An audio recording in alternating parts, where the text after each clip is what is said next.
किसान आंदोलन के नाम पर अब कनाडा में देशभक्त भारतीयों को टारगेट किया जा रहा है। हमें कुछ एक्सक्लूसिव वीडियोस मिले हैं जिनमें खालिस्तान समर्थक उन लोगों को निशाना बना रहे हैं जिन्होंने तिरंगा यात्रा निकाली। तिरंगा यात्रा निकालने वालों को अब चुन चुनकर निशाना बनाया जा रहा है, जिसके चलते कई लोग कनाडा से भारत आ गए हैं। तमाम शिकायतों के बावजूद अब तक कनाडा की पुलिस ने किसी भी आरोपी को अरेस्ट नहीं किया।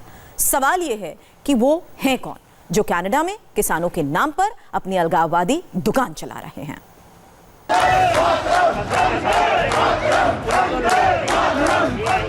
एक तरफ तिरंगे को लेकर जोश तो दूसरी तरफ धार्मिक झंडे की आड़ में विरोध। एक तरफ वंदे मातरम की गूंज तो दूसरी तरफ देशभक्तों के खिलाफ मोर्चेबंदी। एक तरफ हिंदुस्तान का नाम रोशन करने की कोशिश,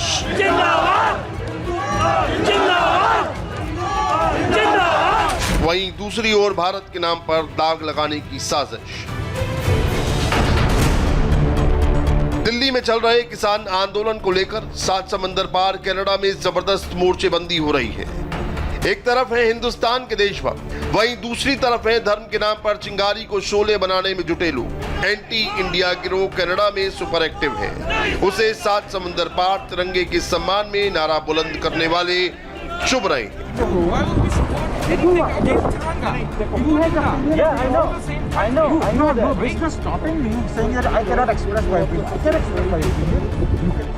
प्रो इंडियन और एंटी इंडियन का ये पूरा झगड़ा समझने के लिए आपको 10 दिन पीछे जाना होगा। ये तस्वीरें हैं कनाडा के वैंकूवर शहर की। लोग जोश में हैं, तिरंगे के मान सम्मान की बात जो ठहरी। 7 समंदर पार जा बसे हिंदुस्तानी अपने वतन के प्रति अपनी जिम्मेदारी का निर्वाह कर रहे हैं। ये तस्वीरें 6 फरवरी की है।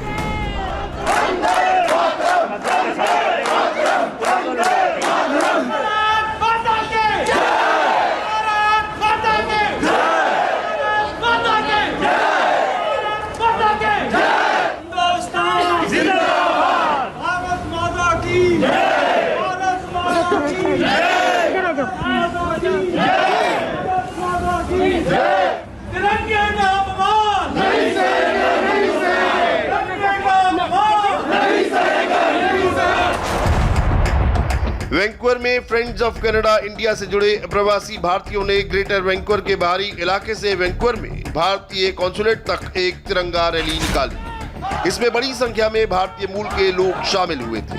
ये रैली किसी एक ने नहीं निकाला, कोई एक व्यक्ति या संगठन इसका आयोजक नहीं था। बस देशभक्ति का मोटिवेशन और तिरंगे के प्रति आदर भाव ने विदेश में बसे सभी भारतीयों को एकजुट कर दिया था। सारे लोग अपनी इच्छा से इस तिरंगा रैली में शामिल हुए जो वैंकूवर में भारत के कॉन्सुलेट तक निकाली गई थी, जिससे तिरंगे और भारत के प्रति दिल से समर्थन शो किया जा सके। असल में वैंकूवर में रहने वाले देशभक्त हिंदुस्तानियों को 26 जनवरी को लाल किले पर हुई घटना से बहुत तकलीफ पहुंची थी। इसी वजह से उन्होंने कनाडा में तिरंगे के सम्मान में ये रैली निकाली, जिसमें किसानों के सपोर्ट के भी नारे लगे और वंदे मातरम के भी। भारत माता की जय! भारत माता की जय! भारत माता की जय! भारतीय मूल के लोगों द्वारा निकाली गई ये तिरंगा यात्रा कई लोगों को चुभ गई है।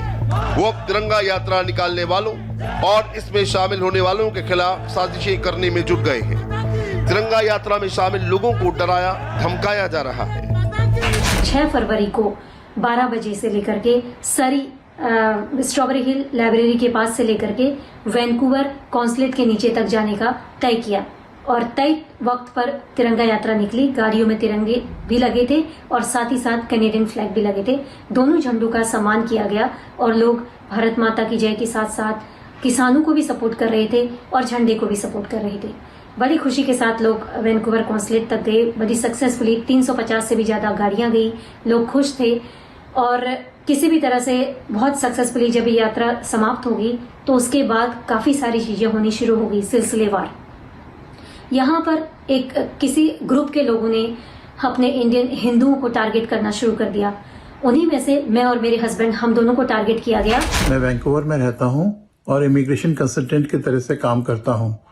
26 जनवरी को मोद धालीवाल ने वैंकूवर कॉन्सुलेट, जो भारतीय कॉन्सुलेट है, वहाँ पर अपनी स्पीच दी थी और अपनी स्पीच में खालिस्तान के बारे में कहा था। हमने एक तिरंगा यात्रा निकाली थी जिसमें हम सरी से वैंकूवर कॉन्सुलेट तक गए थे और वहां पर हमने भारत माता की जय और भारत के एम्बेसी के सपोर्ट में नारे दिए थे। इसके अलावा मेरा एक इंटरव्यू आया था जो कि इंटरनेट पे था और उसके बाद से मुझे काफ़ी थ्रेट किया गया, मेरे को काफ़ी कॉल्स आई हैं और मेरे बिजनेस को तो इफेक्ट नहीं किया है, लेकिन ये लोग काफ़ी फ़ोन पे मेरे को धमकी देते रहते हैं। इसके अलावा मुझे इंटरनेट पे भी ट्रोल किया गया था।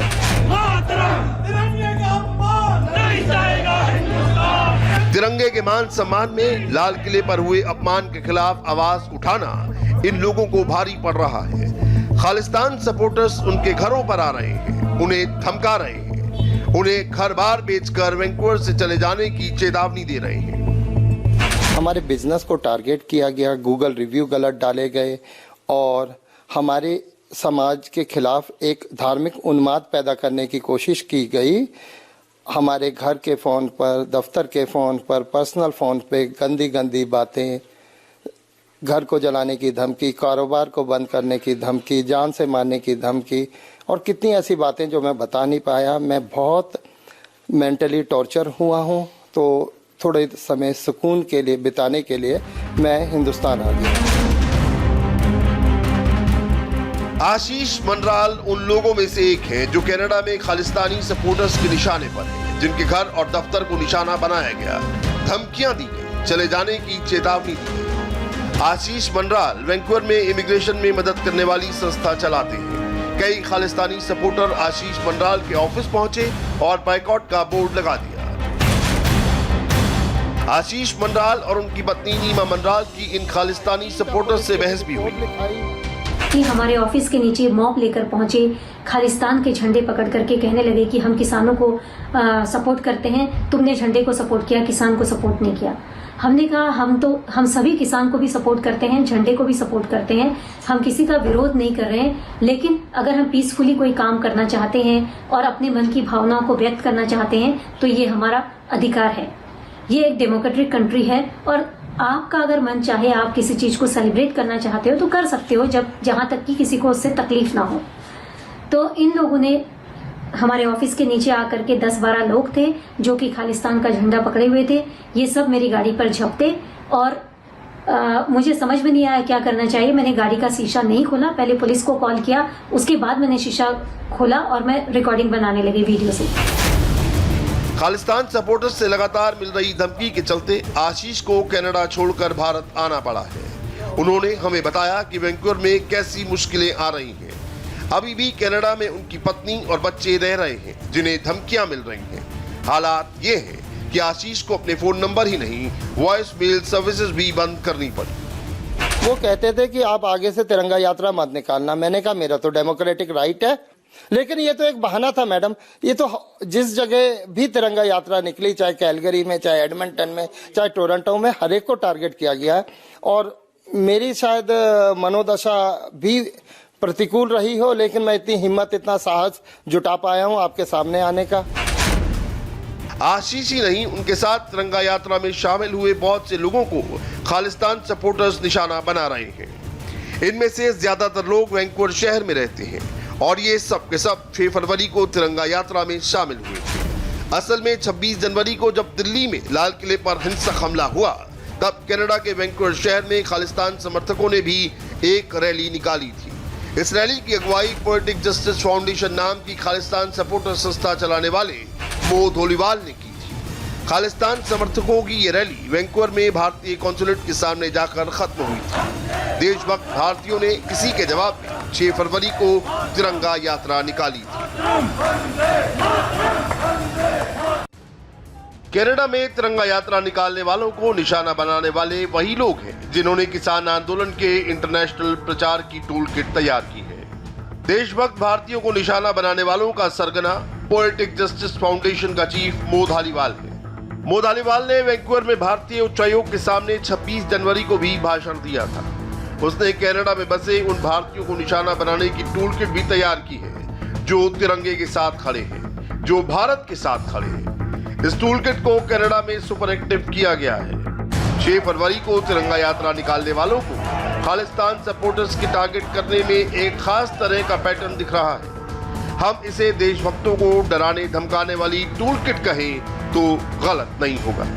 पहले उन लोगों की पहचान की गई जो 6 फरवरी को तिरंगा यात्रा में शामिल हुए थे। इसके बाद उन्हें लगातार फोन और मैसेज भेजे जाने लगे, वॉइस मेल के जरिए धमकाया गया। अगले स्टेप के तहत खालिस्तान सपोर्टर्स उनके ऑफिस पहुंचे और हंगामा किया। ऑफिस के बाहर बाइकॉट के बोर्ड लगा दिए गए। तिरंगा यात्रा में शामिल लोगों के घरों को भी निशाना बनाया गया। पत्थर और अंडे फेंके गए। इसके बाद सोशल मीडिया पर उनका मखौल उड़ाया जाने लगा। उनके बारे में फेसबुक, इंस्टाग्राम और ट्विटर पर अनाप शनाप लिखा गया। उन्हें मैसेज भेजकर धमकाया गया। चैट के दौरान जान से मारने तक की धमकी दी गई। हमारे बिजनेस को टारगेट किया गया, गूगल रिव्यू गलत डाले गए और हमारे समाज के खिलाफ एक धार्मिक उन्माद पैदा करने की कोशिश की गई। हमारे घर के फ़ोन पर, दफ्तर के फ़ोन पर, पर्सनल फ़ोन पे गंदी गंदी बातें, घर को जलाने की धमकी, कारोबार को बंद करने की धमकी, जान से मारने की धमकी और कितनी ऐसी बातें जो मैं बता नहीं पाया। मैं बहुत मेंटली टॉर्चर हुआ हूँ, तो थोड़े समय सुकून के लिए बिताने के लिए मैं हिंदुस्तान आ गया हूँ। मैंने डेल्टा पुलिस में भी और सरी पुलिस में भी कंप्लेंट कराई है और पुलिस ऑफिसर इन्वेस्टिगेट कर रहे हैं। मुझसे कहा गया कि आपके दफ्तर के बाहर आ गए हैं, हम गौमूत्र लेके आए हैं, दफ्तर में गौमूत्र और गोबर फेंक के जाएंगे, आप इसका आनंद मनाइएगा। और जिस समाज से मैं हूँ उस समाज के बारे में भी उन्होंने अपशब्द बोले, लेकिन इतने तक बात रुकी नहीं। मेरे दफ्तर के आगे प्रदर्शन किए गए। प्रदर्शन का राइट होता है हर एक का, लेकिन गलत बातों को बुनियाद बना के 9 तारीख को, 10 तारीख को, 11 तारीख को प्रदर्शन किए गए और लोगों से कहा गया इनसे बिजनेस ना करो, ये पंजाबी विरोधी हैं, ये किसान विरोधी हैं। जबकि मैं एक बात स्पष्ट करना चाहता हूँ, मेरे तो 80% क्लाइंट पंजाबी हैं। यही तरीका हर उस शख्स के साथ अपनाया गया जिसकी पहचान तिरंगा यात्रा में शामिल होने वाले के तौर पर की गई। कनाडा में खालिस्तानी समर्थकों के निशाने पर आए कई लोग बेहद डरे हुए हैं। इंडिया टीवी से ऐसे कई लोगों ने बात की। हालांकि कैमरे पर आने से ये तमाम लोग परहेज कर रहे हैं क्योंकि इनको डर है कि इनकी जान को वहां खतरा है। ऐसे में कैमरे में आकर के ये कोई बयान नहीं देना चाहते हैं। ऐसे ही एक व्यक्ति हैं विनय, जो कनाडा के कैलगरी में रहते हैं। विनय को भी इस तरह की तमाम धमकियां मिल रही हैं। उन्होंने इसकी शिकायत पुलिस में भी की है। 4 मामले भी दर्ज हुए हैं, लेकिन अभी तक किसी की गिरफ्तारी नहीं हुई है। और शायद यही वजह है कि कनाडा में किसानों के नाम पर लोगों को डराने वाले बेखौफ घूम रहे हैं। 6 फरवरी को तिरंगा यात्रा के बाद कुछ लोग अब भारत के सपोर्ट में एक कार रैली निकालना चाहते हैं। ऐसे लोगों ने एक दूसरे से जुड़ने के लिए जब कुछ फेसबुक पोस्ट शेयर की तो उनके घरों पर भी पत्थर और अंडे फेंके गए। खालिस्तान समर्थकों के निशाने पर आए भारतीय मूल के लोगों का कहना है कि कनाडा के कई सिख नेता किसान आंदोलन पर बोल रहे हैं।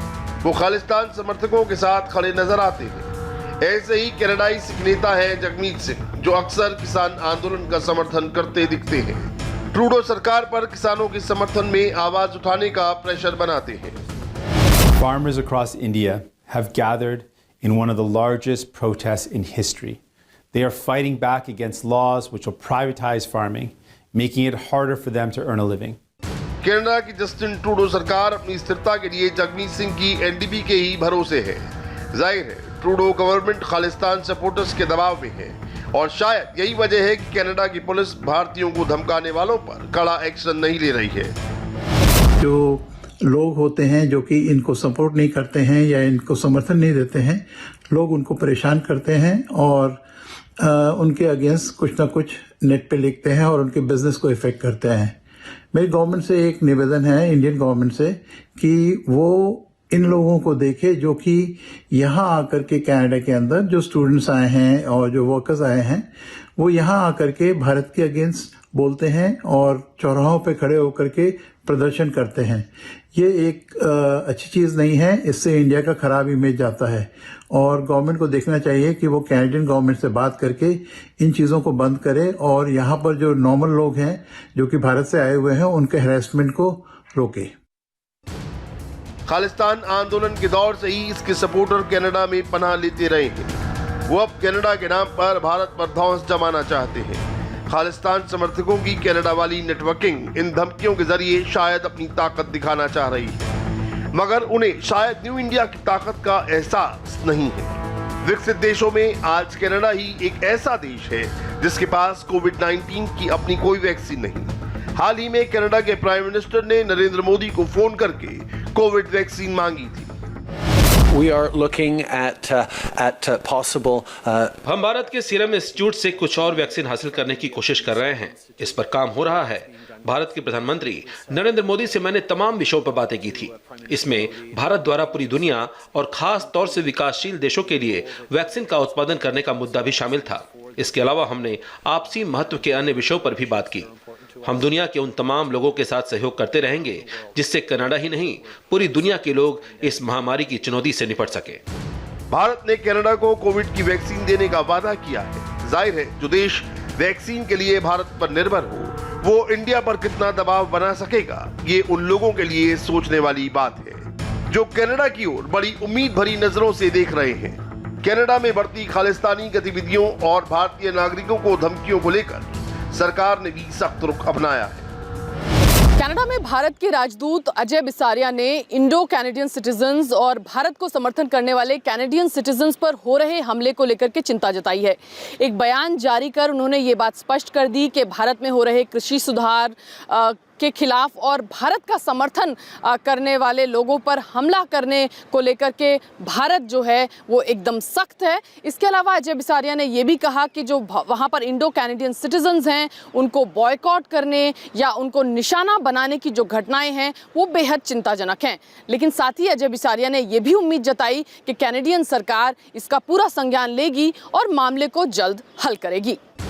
कनाडा को अपना हेडक्वार्टर बनाने वाले इन भारत विरोधियों को लेकर विदेश मंत्रालय ने भी कड़ा रुख अपनाया है। संदेश साफ है, कनाडा में बैठकर भारत विरोध की मुहिम चलाने वालों को जल्द ही ठोस एक्शन का सामना करना पड़ेगा। कृषि कानून पर विपक्ष के दुष्प्रचार से निपटने की रणनीति क्या हो? बीजेपी मुख्यालय में एक बड़ी बैठक चल रही है। डिटेल थोड़ी ही देर बाद।